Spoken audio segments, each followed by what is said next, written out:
സഹോദരരെ, വിശുദ്ധ യോഹന്നാൻ സ്ലീഹ എഴുതിയ ഒന്നാം ലേഖനം 2-ാം അധ്യായം 14 മുതൽ 17 വരെയുള്ള തിരുവചനങ്ങൾ. കുഞ്ഞുങ്ങളെ, ഞാൻ നിങ്ങൾക്ക് എഴുതുന്നു, പിതാവിനെ നിങ്ങൾ അറിയുന്നു. പിതാക്കന്മാരെ, ഞാൻ നിങ്ങൾക്ക് എഴുതുന്നു, ആദ്യം മുതലുള്ളവനെ നിങ്ങൾ അറിയുന്നു. യുവാക്കന്മാരെ, ഞാൻ നിങ്ങൾക്ക് എഴുതുന്നു, നിങ്ങൾ ശക്തന്മാരാണ്. ദൈവത്തിന്റെ വചനം നിങ്ങളിൽ വസിക്കുന്നു. നിങ്ങൾ ദുഷ്ടനെ ജയിക്കുകയും ചെയ്തിരിക്കുന്നു. ലോകത്തെയോ ലോകത്തിലുള്ള വസ്തുക്കളെയോ നിങ്ങൾ സ്നേഹിക്കരുത്. ആരെങ്കിലും ലോകത്തെ സ്നേഹിച്ചാൽ പിതാവിന്റെ സ്നേഹം അവരിൽ ഉണ്ടായിരിക്കുകയില്ല. എന്തെന്നാൽ ജഡത്തിന്റെ ദുരാശ, കണ്ണുകളുടെ ദുരാശ, ജീവിതത്തിന്റെ അഹന്ത ഇങ്ങനെ ലോകത്തിലുള്ളതൊന്നും പിതാവിൻ്റെതല്ല, പ്രത്യുത ലോകത്തിൻ്റെതാണ്. ലോകവും അതിൻ്റെ മോഹങ്ങളും കടന്നുപോകുന്നു. ദൈവഹിതം പ്രവർത്തിക്കുന്നവനാകട്ടെ എന്നേക്കും നിലനിൽക്കുന്നു. നമ്മുടെ കർത്താവായ മിശിഹായ്ക്ക് സ്തുതി.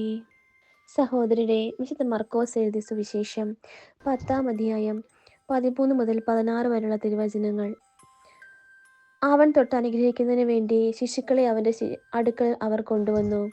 ശിഷ്യന്മാരാകട്ടെ അവരെ ശകാരിച്ചു. ഇത് കണ്ടപ്പോൾ യേശു കോപിച്ച് അവരോട് പറഞ്ഞു, ശിശുക്കൾ എൻ്റെ അടുത്ത് വരാൻ അനുവദിക്കുവിൻ, അവരെ തടയരുത്. എന്തെന്നാൽ ദൈവരാജ്യം അവരെ പോലുള്ളവരുടേതാണ്.